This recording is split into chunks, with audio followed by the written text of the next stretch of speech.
નમસ્કાર, મુદ્દાની વાત જોવાની શરૂઆત આપ કરી ચૂક્યા છો। હું છું આપની સાથે વિકાસ મુકવાણા અને હું છું મુફદ્દલ કપાસી। મુદ્દાની વાતમાં આજે વાત કરીશું શાળાઓની મનમાની વિશે, એમની લાલિયાવાડી વિશે, એમની દાદાગીરી વિશે અને જે રીતે નિયમોનો ઉલાળ્યો કરી રહ્યા છે। સરકારે નિયમ બનાવેલા છે, શિક્ષણ વિભાગે નિયમ બનાવેલા છે, પરંતુ એ લોકો એવી રીતે ઈચ્છે છે જાણે કે આ આપણી પોતાની શાળા છે, આપણે આપણી પોતાની મન મરજીથી શાળા ચલાવીશું।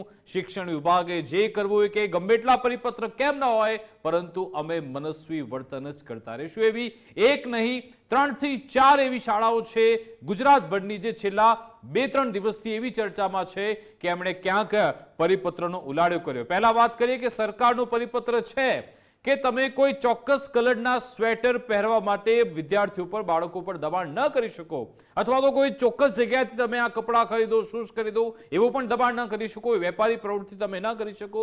છતાં પણ અમદાવાદની 2 એવી શાળા પૂર્વ વિસ્તારની કે જે આવી રીતે ઝડપાઈ, કે જે આવું મનસ્વી વર્તન કરતી હતી, બાળકો પર આ જ કલરનું સ્વેટર પહેરીને લાવવું એવું થોપવામાં આવતું હતું। એ તો હતું જ, સાથે સાથે અમદાવાદની ઉદ્ગમ શાળા, એના તો ઘણા બધા પ્રકરણ તમે જાણી ચૂક્યા છો કે ક્યારેક ચોક્કસ શૂઝ ત્યાંથી ખરીદવા આવે, વેબસાઇટ પર બતાવવામાં આવે, કેટલીક વાર ત્યાં ટ્રાફિકને લોકો હેરાન થાય, સાથે સાથે ગંભીર આક્ષેપ એ છે કે એ જ ઉદ્ગમ સ્કૂલના પ્રિમાઇસીસમાં ખાનગી ટ્યુશન ક્લાસ ચાલી રહ્યા છે અને એ બાબતે શિક્ષણ વિભાગે, જિલ્લા શિક્ષણ અધિકારી એમની પાસેથી ખુલાસો પણ માંગ્યો છે। એ તો છે જ, સાથે સાથે રાજકોટની એક એવી શાળા કે જેની બેદરકારીના કારણે એક આશાસ્પદ વિદ્યાર્થી આપણી વચ્ચે રહ્યો નથી।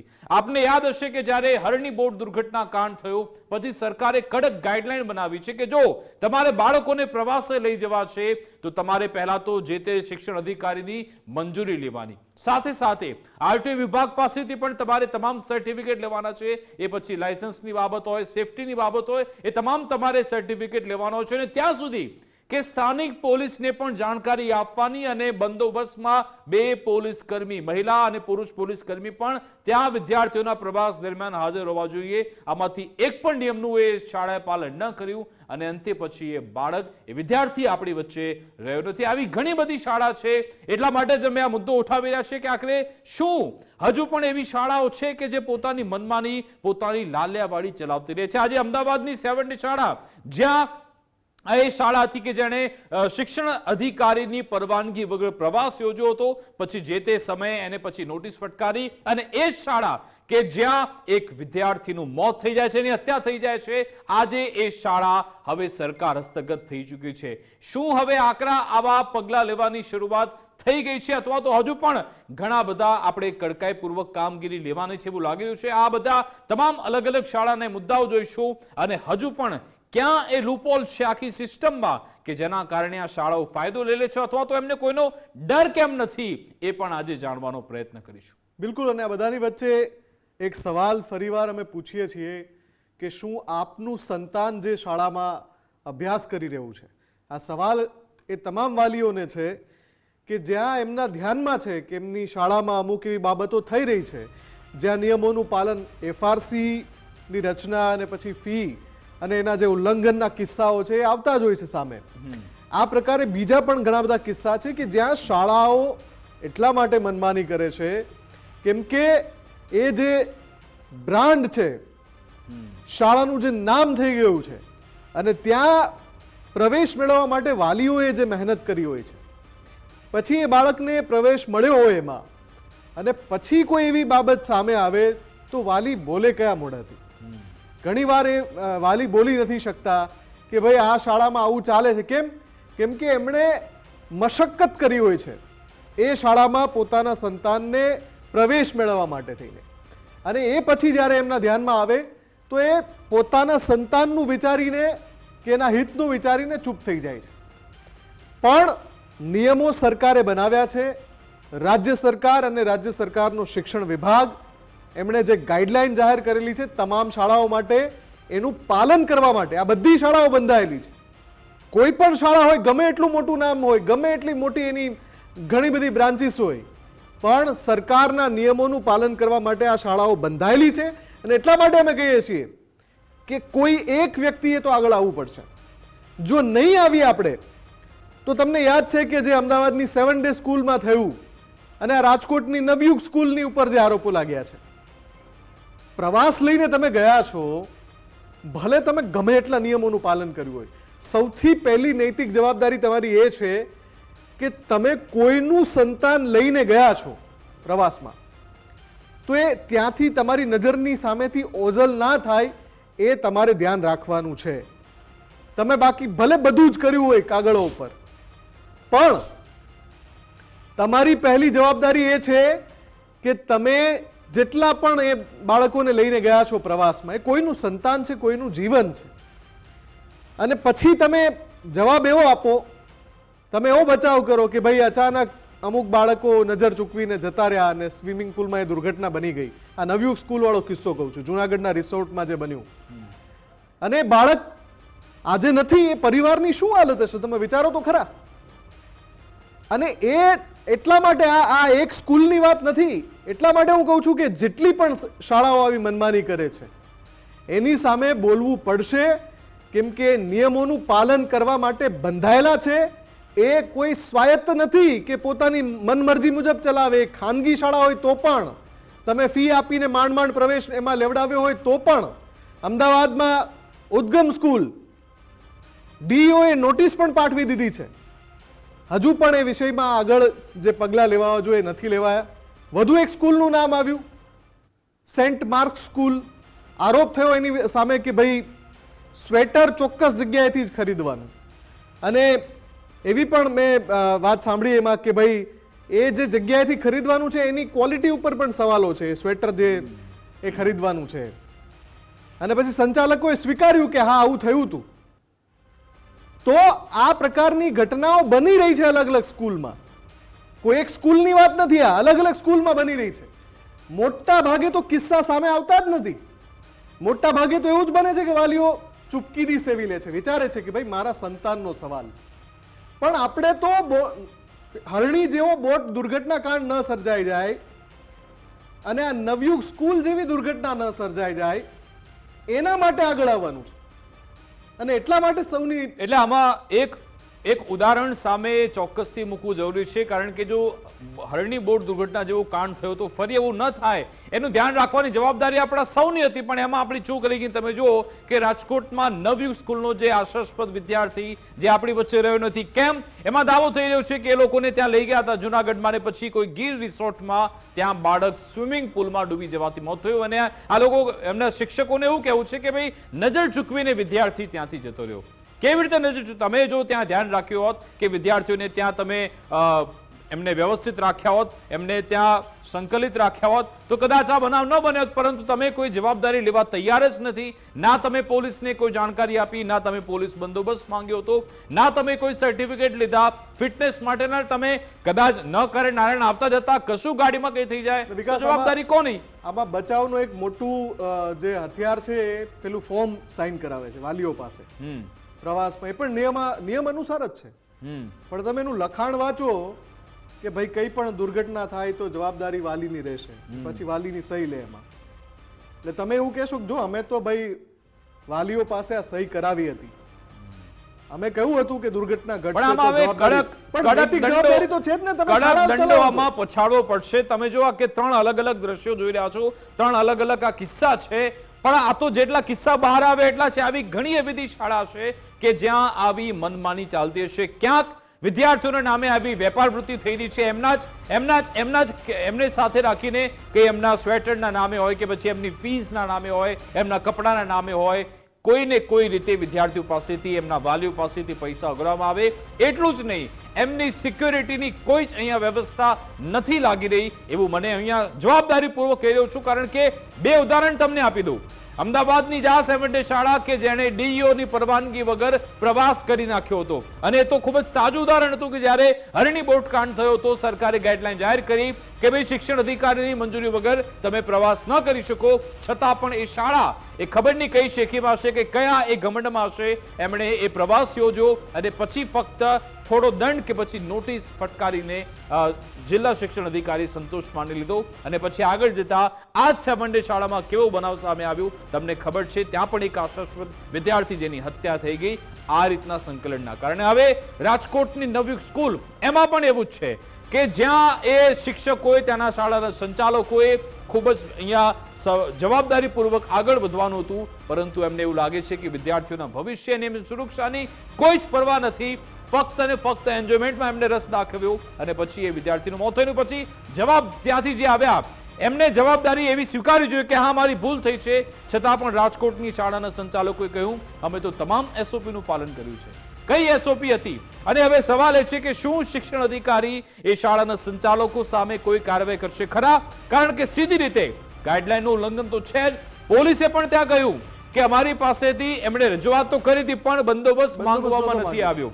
આરટીઓએ પણ કહ્યું કે જે પણ સર્ટિફિકેટ લેવાના હોય સેફટી માટેના એ સર્ટિફિકેટ પણ આ શાળાએ લીધા નથી. સીધી રીતે બેદરકારી બને છે. જોઈએ કે આમાં શું થાય છે. અમારો સવાલ એ તમામ શિક્ષણ અધિકારીઓને છે અલગ અલગ જિલ્લાઓના કે શું તમે એ ચોકસાઈપૂર્વક કામગીરી કરો છો ખરા? શું એક પ્રકારે ક્રોસ ચેક થઈ રહ્યું છે ખરા શાળાઓનું કે જે નિયમોનું પાલન કરે છે?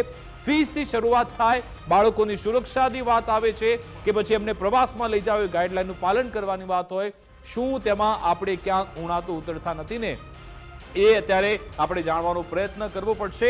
અને એ એક પ્રકારની એસઓપીનું પાલન થવું અને ઘણી બધી શાળામાં એવા કિસ્સા સામે આવે છે કે જેના કારણે બાળકોની એમની સુરક્ષા જોખમાઈ રહી છે. આપણે જોયું હતું કે વિદ્યાર્થીઓ વચ્ચે મારામારીના બનાવ હવે સામાન્ય થઈ ગયા છે. ત્યાં વિદ્યાર્થીઓ એકબીજાને મારવામાં ખચકાતા નથી. એક કિસ્સો આપણે જોયો હતો કે જ્યાં સ્કૂલ પતી ગઈ અને સ્કૂલમાં પત્યા બાદ સુરતનો જો કિસ્સો હતો કે જ્યાં એક વિદ્યાર્થીએ બીજા વિદ્યાર્થીને એને ચપ્પુ મારી દીધું હતું.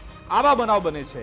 કેમ આવા બનાવ બને છે? કારણ કે શાળાઓ વિદ્યાર્થીઓ પર કંટ્રોલ રાખતા જ નથી. અન્ય બાળકો વચ્ચે કેવા ઝઘડા થતા રહે છે એની શાળાને કોઈ ખબર જ નથી. શાળાને ફક્ત ને ફક્ત એ ફીસ લેવામાં જ રસ રહેતો હોય છે. એના કારણે આવો બનાવ બનતા હોય છે. આશા રાખીએ કે આમાં કોઈ એવી આમાં એક એસઓપી બનાવવામાં આવે અને તમામે તમામ શાળા એ નિયમો કાયદાના દાયરામાં રહે. અને જો પછી એ જો રેખા એમણે ઉલ્લંઘી તો એવી કાર્યવાહી થઈ. જે 7 ડે શાળાનું એક ઉદાહરણ ચોક્કસથી આપણી જોડે છે. આજે જ એ તમામ જે વહીવટ છે અમદાવાદ ડીઓએ એમણે હસ્તગત લઈ લીધો છે જિલ્લા શિક્ષણ અધિકારીએ. પણ શું ફક્ત એ અધિકાર અથવા તો વહીવટ લઈ લેવાથી કામ થઈ જશે? હજુ પણ એવી બધી શાળા છે જેમની પાસેથી કડકાઈથી આપણે કામ લેવું પડશે. એટલા માટે જ અમે સતત આ અહેવાલ બધા બતાવી રહ્યા છીએ. બિલકુલ. અને આ જ વિષય પર આપણી સાથે સહયોગી ઉમંગ રાવલ પણ જોડાઈ ગયા છે. ઉમંગ, અલગ અલગ ઘટનાઓ આપણે જોઈ છે. એમાં ઉદ્ગમવાળી ઘટનામાં જે ઉદ્ગમની મનમાનીની વાત છે, પહેલાં શૂઝ માટે, પછી ટ્યુશનનું જે આખું સ્ટિંગ એનએસયુઆઈએ કર્યું. બીજી તરફ જે અમદાવાદની વધુ એક સ્કૂલ છે કે જ્યાં સ્વેટર કે અહીંયાથી જ ખરીદવાનું તમારે. એ બધાથી વધારે ગંભીર વિષય રાજકોટની એ નવયુગ સ્કૂલનો છે કે જ્યાં પ્રવાસ દરમિયાન અઘટિત ઘટના બને છે. બાળક સાથે એક બાળકનો જીવ જતો રહે છે. સ્કૂલ દાવો કરે છે કે ભાઈ અમે તો બધા નિયમોનું પાલન કર્યું હતું. વાલીઓનો આરોપ છે કે મારું તો સંતાન જતું રહ્યું ને. આ બધી જે ખાનગી શાળાઓ છે જે પોતાની મનમાની માટે પંકાયેલી છે, કયો એવો ઓજ છે એમને કે આવું વારંવાર બન્યા કરે, આવી દુર્ઘટનાઓ થયા કરે, છતાં સુધરવાનું નામ નથી લેતું? મુફદ્દલ, A4 સાઇઝનું લગભગ એક સાથે પ્રિન્ટનો ઢગલો લઈએ તો એ 5 પૈસા કે 7 પૈસામાં મળી આવે ને એના ઉપર પ્રિન્ટ કરાયેલું, પ્રિન્ટ કઢાવવાનું ને એમાં ફોર્મ ભરાવવાનું કે અમારી સ્કૂલમાંથી અમે બાળકોને પ્રવાસે લઈ જઈએ છીએ, ત્યાં એમના નિયમો લખ્યા છે કે આ આમ થશે તો જવાબદારી વાલીની રહે છે. ને વાલી બિચારો છોકરાના જીદ ઉપર સહી કરીને આપી દે છે કે વાંધો નહીં જાઓ, કારણ કે ત્યાં તમારા શિક્ષક જોડે છે, ત્યાં તમારો ગુરુ જોડે છે, ત્યાં તમારો પ્રિન્સિપાલ જોડે છે, ત્યાં સંચાલકો જોડે છે, ત્યાં નિયમોનું પાલન કરાવવાવાળા જોડે છે. આખરે થાય છે શું? એ રુદન લઈ અને પરિવાર છે હૈયા ફાટ રુદન કરે. કારણ કે જ્યારે બાળક જાય પાછળ સ્વિમિંગ પુલ ખબર નથી અને ત્યાં પહોંચી ગયા, અમે તો નિયમોનું પાલન કર્યું છે. એટલે છટકબારી પ્રમાણેનું A4 સાઇઝમાં લખેલી એ સહી એ આ જિંદગી એ રાજકોટનો પરિવાર નહીં ભૂલી શકે કે જેણે વિશ્વાસ કરીને મોકલ્યા હતા. કોના ઉપર? એ સ્કૂલ ઉપર, એ શિક્ષકો ઉપર, એ ત્યાંના પ્યુન ઉપર, ત્યાંના સંચાલકો ઉપર અથવા તો એમના ગુરુઓ ઉપર કે ભાઈ આ ફલાણા સાહેબ છે ને મારા છોકરાને કંઈ નહીં થવા દે. ફરવા લઈ જાય છે, છોકરા ખૂબ સારું છે, ત્યાં શીખવાડશે, પણ વિશ્વાસનો વિશ્વાસઘાત એ A4 સાઇઝનું પેપર કરી આપે છે કે જ્યારે વાલી એના ઉપર સહી કરે છે ને જ્યારે કોઈ આવી ઘટના બને ત્યારે એ જ A4 સાઇઝનું પેપર આગળ ધરીને કહી દેવામાં આવે છે કે અમે તમામ નિયમોનું પાલન કર્યું છે. શિક્ષણ વિભાગ થકી અનેક SOPઓ, અનેક SITઓની અમુક કિસ્સાઓની અંદર રચનાઓ કરવામાં આવી, તપાસ કરવામાં આવ્યા, પરંતુ શિસ્તતા શીખવાડવાનું સ્કૂલ સંચાલકો ભૂલી ગયા છે. આપણી પાસે 7 ડેનું ઉદાહરણ છે કે જ્યાં આગળ એક વિદ્યાર્થી બીજા વિદ્યાર્થીને તીક્ષ્ણ હથિયાર મારી દેનું મૃત્યુ થાય. ભલે અને શિક્ષણ અધિકારીએ બધું જ સંચાલન હાથમાં લઈ લીધું. અને બીજી વાત કે અમદાવાદમાં સેન્ટ માર્ક જે સ્કૂલ છે અને સ્વેટરવાળો વિવાદ, એ ગયા વર્ષે એક વિદ્યાર્થીનું ગયા વર્ષે કે એના આગલા વર્ષે ઠંડી લાગવાના કારણે મૃત્યુ થયાનું અમદાવાદની અંદર જેવો આક્ષેપ છે એક પરિવાર થકી કરવામાં આવ્યો. ને ત્યારબાદ શિક્ષણ વિભાગે એક એસઓપી બહાર પાડી કે રાજ્યની કોઈ પણ સ્કૂલ વિદ્યાર્થીના વાલીને જે તે જગ્યાએથી જ જે તે કંપનીનું જ સ્વેટર લેવું એવું ક્યારે પણ ફોર્સ એટલે કે દબાણ નહીં કરી શકે. અને એનું કડકાઈથી પાલન કરવા માટે 2 મહિના સતત જે તે વખતે ઘટના બની 2 મહિના સતત ડ્રાઈવ ચલાવવામાં આવી શિક્ષણ વિભાગથી. ફરીથી શું થયું એનું એ જ જોવા મળે છે કે સેન્ટ માર્ક સ્કૂલની અંદર ફરીથી ફરજ પાડવામાં આવે કે અમે કહીએ ત્યાંથી સ્વેટર લો. ભલે ને એમાંથી હોરો પવન નીકળતો અને હાડ થીજવતી ઠંડીની અંદર બાળક 6 વાગે ઉઠીને જતું હોય તો એને ઠંડી લાગે એનો મતલબ નથી, પરંતુ કમિશન અમને ક્યાંથી મળે છે સ્કૂલોને આ મતલબ છે. શિક્ષણના નામે વેપાર ચાલુ કરી દીધો છે. ઉદ્ગમ હોય તો પણ ભલે ને રાજ્યની ગમે એવી સ્કૂલો હોય, ઉદ્ગમની અંદર પણ શું થઈ રહ્યું છે, નોટિસ આપી દીધી. આજે લગભગ 3જો દિવસ છે એનઓસી ત્યાં પહોંચી અને ફરીથી એક વાત કહે છે કે તમે નોટિસ આપી કાર્યવાહી કરે. સચિવને પત્ર લખે છે કે સાહેબ હવે તો કાર્યવાહી કરો, કારણ કે આમાં શિક્ષણના નામે રૂપિયા થેલા લેવામાં આવે છે અને જે નિયમો છે એનું સરેઆમ એનું ઉલ્લંઘન કરવામાં આવે છે. પણ બધું ઠેરનું ઠેર રહે છે. સ્કૂલ સંચાલકો પોતાની મનમાની એટલા માટે કારણ કે ક્યાંક તો એવું લાગી રહ્યું છે આ બધું જ જોતા કે ક્યાંક ટેબલ નીચેનો વહીવટ દેખાતો હોય અથવા તો પછી કોઈના 4 હાથ હોય. બાકી આવડી મોટી તોતિંગ સ્કૂલો કે જે નોટો છાપવાનું મશીન બનીને બેઠી છે એના ઉપર અંકુશ લાવવો એટલો જ જરૂરી છે. જો આ અંકુશ નહીં લાવવામાં આવે તો નાની સ્કૂલો અથવા તો અન્ય જે પ્રાઇવેટ સંસ્થાઓ છે એ પણ એ જ દાખલો આપશે કે ઉદ્ગમમાં તમે શું કરી લીધું, સેન્ટ માર્કમાં તમે શું કરી લીધું, રાજકોટમાં બનેલી ઘટનામાં તમે શું કરી લીધું, તો હવે અમારી પાસે આવો છો. એટલે સરકારના અધિકારીઓને પણ નીચું જોવાનો વારો આવે એવા નિયમોના ધજાગરા જ્યારે ઉડી રહ્યા છે ત્યારે સ્કૂલો પણ એ જ વાત કરશે કે સાહેબ અમે બધું જોયું છે, તમે શું કરી શકો છો ને શું નથી કરી શકતા. અને એટલા માટે જ ઉદાહરણ રૂપ કાર્યવાહી દાખલો બેસાડવા સ્કૂલ સંચાલકો માટે એટલી જરૂરી છે. ખાસ કરીને જે નોટો છાપવાનું મશીન કે જ્યાં ઉદ્ગમ સ્કૂલની અંદર એની જ પ્રીમાઇસીસની અંદર એક સ્ટિંગ ઓપરેશનમાં એવું સાબિત થઈ જાય કે એ જ પ્રીમાઇસીસની અંદર ટ્યુશન ક્લાસીસ ચાલે છે અને બીજી બાજુ છે એ જ પ્રીમાઇસીસની અંદર સ્કૂલ ચાલે. સ્કૂલના ફી અલગ, ટ્યુશનની ફી અલગ. અરે સાહેબ આવું તો થોડું હોતું હશે ને એમાંય તમે ફરજ પાડો પાછા કે ભાઈ જો તમે આ અમારા કીટોનની અંદર તમે એડમિશન લઈ લો તો GEE માટે પરીક્ષા, એટલે એક પ્રકારનું દબાણ પ્રેશર ઊભું કરો. ના છૂટકે વાલીએ 90,000 થી 95,000 રૂપિયા ત્યાં ભરવા પડે. અને અભરકો તો બધાને હોય કે મારો છોકરો સારી સ્કૂલમાં ભણે, પણ એ વાલી આખરે જ્યારે મૂકે ત્યારે ખબર પડે કે આ તો લૂંટવાનો ધંધો કરીને બેઠા છે. જી બિલકુલ. અને આ પહેલા કી સ્ટોનની જ વાત કરીએ કે એમાં ગુજરાત ફર્સ્ટે પહેલા એનઓસીના માધ્યમથી આખું સ્ટિંગ ઓપરેશન ચલાવ્યું. આપણે કહ્યું કે સાહેબ આમાં તપાસ તો કરો, તમે જે પણ સત્ય તમે બહાર લઈને આવો. શું કર્યું? ફક્ત 3 લાઇનની નોટિસ આપી દેવામાં આવી કે ભાઈ તમે ખુલાસો આપો. ખુલાસો ક્યારે આપશે એવું કશું જ નહીં, કોઈ ડેડલાઇન નહીં કે ભાઈ આટલા સમયમાં ખુલાસો આપી દો અથવા તો નહીં આપો તો પછી તમારી સામે કાર્યવાહી કરીશું. એટલે એમાં જ દેખાય છે કે થોડી શિથિલતા તો દાખવવામાં આવેલી છે અને એટલા માટે જ પછી આવી શાળાઓને ઉમંગ સુરાતન ચડતો હોય છે. એમને એમ છે કે આપણે ગમે ત્યાં સેટિંગ કરી લઈશું, કંઈક જેટલો સમય મળે ત્યાં સુધીમાં આપણે બધું સેટ કરી લઈએ અને પછી જે સરકારી જવાબ છે આપી દઈએ અને એમાંથી બચી જઈએ. એના કારણે જ પછી આવા રાજકોટની નવયુગ સ્કૂલ જેવા બનાવ બનતા હશે, કારણ કે એમને ખબર છે કે ભલે આપણે નિયમોનું ઉલ્લંઘન કરીએ પછી આગળ તો બચી જ જવાના છે ખોટા. રાજકોટની શાળામાં પણ એવું જ કર્યું. એમણે વિદ્યાર્થીઓ એમને વાલીઓ પાસેથી કન્સેન્ટ લઈ લીધો છે કે ભાઈ આ જવાબદારી તમારી, અમે ભલે પ્રવાસમાં લઈ જઈ રહ્યા છે, કંઈ થાય બાળકોને જવાબદારી તમારી. એટલે પછી બાળક તો જતો રહ્યો, જવાબદારી વાલીઓની, શાળાની કોઈ જ નહીં. બિલકુલ. એટલા માટે ઉદ્ગમમાં પહેલી વખત નથી વિકાસ, આ લગભગ 6 મહિના કે 1 વર્ષ પહેલા આ જ નોટિસ ડીઈઓ થકી ઉદ્ગમને આપવામાં આવી હતી કે ભાઈ તમારી પ્રીમાઇસીસની અંદર ટ્યુશન ક્લાસીસ ચાલે. એની તો હજી જવાબ આપી નથી. આ વખતે અધિકારીએ શું કર્યું કે પોતાની જવાબદારીના ભાગરૂપે એક નોટિસ આપી દીધી. માનો કે કાલ ઉઠીને કંઈ પણ થાય તો એ અધિકારીના કોલર સુધી હાથ ન પહોંચે, અધિકારી તરત અરજી આગળ ધરે છે સાહેબ જો મેં તો નોટિસ આપી છે, આ લોકો જવાબ નથી આપતા. પણ એ પછી સાહેબ નોટિસ આપ્યા પછીની કાર્યવાહી શું? તો કે શૂન્ય, હજી કોઈ જવાબ આવ્યો નથી. તો સાહેબ આગળ કરવાનું શું? હાલ કશું ના કરાય, કારણ કે કોકનો દબાણ હશે, પ્રેશર હશે, અથવા તો પછી કંઈક ને કંઈક દાળમાં કાળું હશે. એટલા માટે જ કાર્યવાહી ન થાય. જે એસઓપી પ્રવાસને લઈને બનાવવામાં આવી હતી એ એસઓપીનું પાલન દરેક સ્કૂલે કરવું. અમુક જે ઘટનાઓ બની આપણે જે ઘટનાઓ જોઈ છે, હરણીવાળી વડોદરાની હોય કે અન્ય જે ઘટનાઓ આપણે જોઈ છે, કે એ પછી એક SOP તૈયાર કરવામાં આવી કે આટલા બાળકો વચ્ચે એક શિક્ષક હોવો જરૂરી, કોઈ પણ જગ્યા જાય તો ત્યાં સુરક્ષાના સાધનો હોવા જરૂરી, બાળકનું સંપૂર્ણ ધ્યાન રખાય એ જરૂરી, વાલીઓની પરમિશન લેવી એ જરૂરી, આ બધું જ કરવામાં આવ્યું.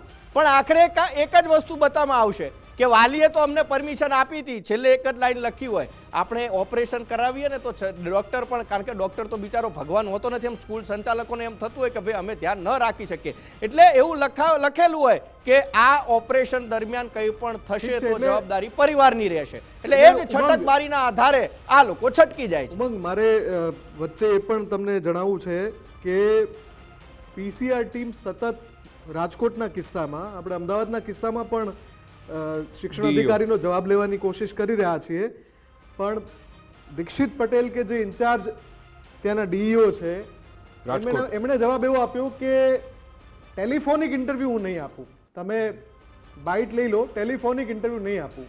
એમનું એવું કહેવું છે કે પછી બહુ આકરા સવાલ લાઈવમાં પૂછવામાં આવે છે. સાહેબ, જો તમને ખબર જ છે બધું ઓપન એન્ડ શટ છે, બધું તપાસ કમિટીની રચના થઈ છે, અમે તમને 2 કે 3 દિવસ એટલે કે 48 કે 72 કલાક વીતી ગયા પછી એવો સવાલ ના પૂછી શકીએ કે આ કેસમાં શું થયું, અને તમે એનો જવાબ ના આપી શકો? એ તો તમારું ઉત્તરદાયિત્વ છે ને કે સાહેબ આમાં શું થયું. ઘટના બની ત્યારે એનું કવરેજ દરેક મીડિયાએ કર્યું હતું, આજે 72 કલાક થવા આવ્યા, તમે એમ કહો છો કે લાઈવમાં તમે આકરા સવાલ પૂછો. તો સાહેબ હળવા સવાલ પૂછું છું, જોડાવ તો ખરા, ઉત્તરદાયિત્વ છે તમારું, એટલે તમને પૂછીએ છીએ. તમે DEO છો એટલે તમારે જવાબ આપવાનો છે, અમે કોઈ પ્યુનને થોડા લગાડીએ સ્કૂલના, તમારી જવાબદારી છે, તો તમારે જોડાવવું જોઈએ, જવાબ આપવો જોઈએ કે તપાસ કમિટીની 1 બેઠક મળી ગઈ, 2 બેઠક મળી ગઈ, અને કાલે મને રિપોર્ટ સોંપશે, પરમ દિવસે રિપોર્ટ સોંપશે, એ રિપોર્ટના આધારે મારે જે પગલાં લેવાના હશે એ લઈશ. અને દર્શક મિત્રોને પણ ખબર હશે ઉમંગ કે આપણે આ બાબતે લગભગ 4 થી 5 શો કર્યા, દરેક શોમાં તમામને આપણે એ મંચ આપવાનો પ્રયત્ન કર્યો કે આવો તમે જવાબ આપો. એ શિક્ષણ અધિકારી હોય કે પછી શિક્ષણ વિભાગના ગાંધીનગરમાં બેસનાર અધિકારી હોય કે પછી પેરેન્ટ્સ એસોસિએશનના લોકો હોય, તમામને ફોન કરીએ છીએ પણ જવાબ કોઈ આપતું નથી. એનો શું આપને અર્થ લાગી રહ્યો છે? બિલકુલ વિકાસ, આપણે એમ કહીએ છીએ ઘણી વખત વાતો કરતા હોય ને કે કેમ ગભરાય છે, એટલે ગભરાય કેમ માણસ કે જ્યારે ભૂલ થઈ હોય ત્યારે, અને ભૂલ થઈ હોય ત્યારે જ ગભરામણ થાય, પરસેવો છૂટી જાય. એમને ખબર છે કે અહીંયા જો જોડાઈ ગયા તો એ નીચવી લેશે, નહીં પૂછવાના પ્રશ્નો પૂછી લેશે, અને એમને ખરા અર્થમાં મેં જે ભૂલ કરી છે બોલાવડે છે. સાહેબ, એ જ અમારું કામ છે કે તમારું ઉત્તરદાયિત્વ તમે નિષ્ઠાથી નથી નિભાવી શક્યા, ને એટલા માટે જ અમારે અહીંયા રાડો પાડીને કહેવું પડે છે કે સાહેબ, એક પરિવારે પોતાનો બાળક ગુમાવ્યો છે, એક પરિવારે પોતાનું વાલસોયું ગુમાવ્યું છે. માતાને જઈને પૂછ્યા હોય, પિતાને જઈને પૂછ્યા હોય કે એણે કેટલા સપના જોયા હશે. માતાએ એને ખોળામાં ઊંઘાડતી વખતે, આ માથા ઉપર હાથ ફેરવતી વખતે, એના મોઢામાં કોળીઓ આપતી વખતે કેવી એ વાતો કરી છે. માતાના યાદો અત્યારે એના મનસ્પટલ ઉપર જ્યારે ફરતી હોય, સાહેબ, એ તમારી કલ્પના બહારની વાત છે, અને તમે તમારા જવાબદેહી હોવા છતાં પણ જવાબ આપવાથી ભાગો, ને તમને એમ થાય કે સાહેબ પ્રશ્નનો જવાબ તમે બહુ અઘરા પૂછી લો છો, તો સાહેબ તમારે ત્યાં ન બેસવું જોઈએ. આ જ ઘટના ઉદ્ગમની અંદર પણ આપણે એ વખતે પણ ફોન કર્યા હતા, ત્યારે મિટિંગના બહાના આપ્યા હતા, અને પછી બીજા દિવસે બતાવવા માટે નોટિસ આપી દીધી હતી. એટલે શિક્ષણ વિભાગમાં ક્યાંક ખરા અર્થમાં ખૂબ જ કડકાઈની જરૂર છે દેખાય છે. ઉદ્ગમ સ્કૂલ પર તમે આવ્યા, આપણે 18 તારીખે અહેવાલ બતાવ્યો, 19 તારીખે એમનો એક કથિત લેટર આવી ગયો, જેમાં 3 લાઈન ફક્ત લખી છે કે ભાઈ 19 તારીખના રોજ આ મીડિયામાં અહેવાલ આવ્યો છે, આપની શાળામાં ચાલતા ઉદ્ગમ સ્કૂલની શાળામાં ખાનગી ટ્યુશન ક્લાસ બાબતે આપ સ્પષ્ટતા કરો, ખુલાસો કરો, કચેરીમાં સત્વરે જવાબ રજૂ કરો. હવે વિકાસ એમની પાસે સત્તા ભી ખરી પાછી 3 લાઈન એમ નહીં કે ભાઈ અઠવાડિયામાં મને જવાબ જોઈએ, અથવા તો શિક્ષણ અધિકારીએ પોતાની ટીમ પણ સ્કૂલમાં મોકલી શકતા. વાત એ છે કે સાહેબ તમારી પાસે સત્તા છે ને કે ભાઈ ત્યાં સ્થળ જઈને તપાસ કરો કે શું એવા ક્લાસીસ છે, એની પાસે જવાબ માંગો, એટલો ટાઈમ લઈ લે, તમે તારે પુરાવા તમે એકત્ર કરી લો, અથવા તો બચી જાઓ, કાગળિયા તૈયાર કરી લો, આટલો સમય આપી રહ્યા છે. આજે 22 તારીખ થઈ ગઈ, પણ હજુ ના કોઈ જવાબ છે, ના શિક્ષણ વિભાગ તરફથી પણ કોઈ કાર્યવાહી. હવે એમને પણ પાછી ખબર તો મીડિયા અહેવાલથી પડે છે, પણ એવું નથી થતું કે હું અધિકારી છું તે કહું કે સ્કૂલે મારા ઇન્સ્પેક્ટરને મોકલી દઉં કે ચેક કરી આવે. ના, શું લેવા તસદી, શું લેવા કે આપણે તો મસ્ત એસીની સ્વિચ ચાલુ છે, ઉપર મસ્ત પંખો ફરે છે, આવશે તો જોયું જશે, થશે તો કર્યું જશે. આ દાનતથી બેઠેલા અધિકારીઓ જ્યાં સુધી પોતાની નિષ્ઠા સમજીને કામ નહીં કરે ત્યાં સુધી શિક્ષણના નામે નોટો છાપવાનું આ મશીન જે તાબૂતો ઊભા કરેલા છે વિકાસ નથી બંધ થવાના, અને કોઈને બીક નથી લાગવાની. એનું કારણ છે કે ક્યાંક તો ક્યાંક કાયદામાં છટકબારી ગોતી લેવી, કાં તો નિયમોમાં કેવી રીતે ગોલમાલ કરવી, કેવી રીતે ફેરવવા, બધી બહુ સારી રીતે જાણતા હોય છે. ઘણા આક્ષેપો તો એવા પણ કરવામાં આવ્યા છે આ જ ઉદ્ગમ સ્કૂલને લઈ કે શિક્ષણ અધિકારીઓ પણ વહીવટ લેતા હોય છે. એનએસયુઆઈના એક બીજા પ્રવક્તાનું નિવેદન છે કે જેણે આપણે અહેવાલ બતાવ્યા પછી એ વાત કરી હતી. એટલે ઘણા બધા કારણો જવાબ દોરી શકે, પણ છેલ્લે તો વેઠવાનું એ સામાન્ય વ્યક્તિ, મધ્યમ વર્ગના વ્યક્તિ અને બાળકોને આવે છે. આપણે રાડો પાડી લઈએ, પણ અધિકારીઓના પેટનું પાણી હમણાં ખુરશીમાં બેઠા બેઠા નથી હલવાનું ને નથી જ હલવાનું. ઠીક છે, ભલે એ લોકોના પેટનું પાણી નહીં હલે, પણ આપણા આકરા સવાલો યથાવત રહેશે ને મુદ્દા પણ અમે ઉઠાવતા રહીશું. જ્યાં પણ ગોબાચારી થઈ રહી છે, ખોટું થઈ રહ્યું છે, ગુજરાત ફર્સ્ટ દમખમથી અહેવાલ દર્શાવશે. આભાર ઉમંગ, અમારી સાથે જોડાવા બદલ, વાતચીત કરવા બદલ. તો આ વિષય છે બાળકોના ભવિષ્યનો, અને શું વાલીઓને તો આ શિક્ષણના નામે હેરાન પરેશાન કરવામાં નથી આવતા, ને એક તો વાલીઓ પાસેથી એવી અધધ ફી પણ વસૂલવાની, અને પછી ઉપરથી બાળકોના ભવિષ્ય પણ એક અત્યારે ખતરાની એ તલવાર લટકતી રહેતી હોય છે. એ ન થાય એ માટે શિક્ષણ વિભાગે અત્યારે જાગૃત થઈ જવાની જરૂરિયાત છે. અને જે પણ એવી શાળાઓ છે જે પોતાની આવી મનમાની ચલાવતી હોય, નિયમોનો ઉલાળ્યો કરતી હોય, એમને પણ કઠેડામાં તમે લાવો અને જવાબદારી નક્કી કરો. એ પછી ચાહે ઉદ્ગમ સ્કૂલ હોય કે પછી વિરાટનગરની એ સેન્ટ માર્ક સ્કૂલ હોય કે પછી રાજકોટની એ નવયુ સ્કૂલ હોય, જે પણ જેવી ગુજરાતની એવી સ્કૂલ છે, એ બાબતે શિક્ષણ મંત્રી, સરકાર, અધિકારીઓ તમામે અત્યારે કડકાઈથી એમની પાસેથી કામ લેવાની જરૂરિયાત છે. આશા રાખીએ એ રીતે કામગીરી થશે. અમારી વિશેષ રજૂઆત અંતર્ગત બસ આટલું જ. આપ જોતા રહો ગુજરાત ફર્સ્ટ ન્યૂઝ. નમસ્કાર.